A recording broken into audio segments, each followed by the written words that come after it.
tout le monde. Aujourd'hui, on va parler des Oscars 1930 et c'est une année un peu particulière pour la cérémonie parce qu'il n'y en a pas eu qu'une, mais deux. Alors j'ai une petite théorie, je vais essayer d'être assez claire. J'ai cru comprendre qu'il y avait peut-être un an à rattraper étant donné que les films sélectionnés pour les Oscars 1929 prenaient en compte les films d'août 1927 au 31 juillet 1928. Donc la cérémonie d'avril 1930, elle prend 1928 à 1929 et celle de novembre 1930 prend de 1929 à 1930. Voilà, c'est ma petite idée. Dans mes recherches, j'ai malheureusement pas trouvé de réponse officielle. Si vous avez une autre théorie, partagez-la. Cette année-là, le cinéma est en plein épanouissement grâce aux films musicaux, principalement, malgré le crash de 29. Hollywood estime être un rempart contre le pessimisme qui pourrait s'emparer de la population. Plus que jamais, il fallait qu'Hollywood soit source d'espoir et de rêve. Les films chantants, d'abord, et puis les 100% parlants, fascinent un public qui vient oublier ses ennuis au cinéma.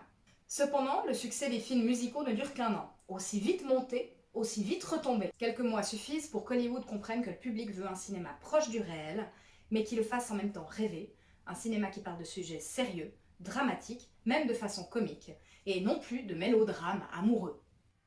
Un fait marquant de 1930, le 31 mars, aux États-Unis, le code Hays, ou le code de production, voit le jour. Il est issu d'associations entre les églises et l'industrie cinématographique américaine. Et je vous le donne dans le mille, ce code prétend définir la morale et censure les productions au cinéma. Il interdit l'emploi dans les films américains de certains mots, de dialogues, situations portant atteinte aux bonnes mœurs. Bref, ces textes régiront la profession jusqu'en 1966. Passons aux choses sérieuses, la deuxième cérémonie des Oscars. Contrairement à la première cérémonie qui n'a duré que 15 minutes, où il y avait 250 convives, cette deuxième cérémonie a été retransmise non seulement à la radio, mais aussi à la télévision. 5 films ont été nominés cette année-là, contre 3 en 1929. Un western, In Old Arizona, un film d'action et de romance, Alibi, un thriller historique, The Patriot, et 2 films musicaux, Hollywood Review et The Broadway Melody. Et c'est ce dernier qui fut le grand vainqueur et que je vais regarder de suite.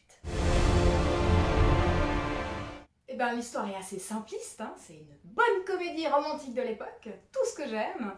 Les chants et les danses sont hyper statiques, mais à tel point que quand les acteurs bougent, la caméra ne suit pas. En gros, on voit la moitié de l'acteur et tout d'un coup la caméra qui se dit « Oh, mince, j'ai pas suivi !» C'est assez hilarant. Quoi qu'il en soit, j'ai bien ri. C'est un des tout premiers films musicaux avec le chanteur de jazz. Et c'est aussi le premier film de la MGM. Vous vous souvenez, le lion rugissant. Pour l'époque, apparemment, c'était un coup d'essai, un coup de maître. On va dire pour l'époque. Ce film est considéré comme le symbole de la fin de l'âge d'or du cinéma muet, qui débutait en 1910 et qui a terminé en 1930. Alors je pense que je vais moins rire pour le prochain film. À l'Ouest, rien de nouveau.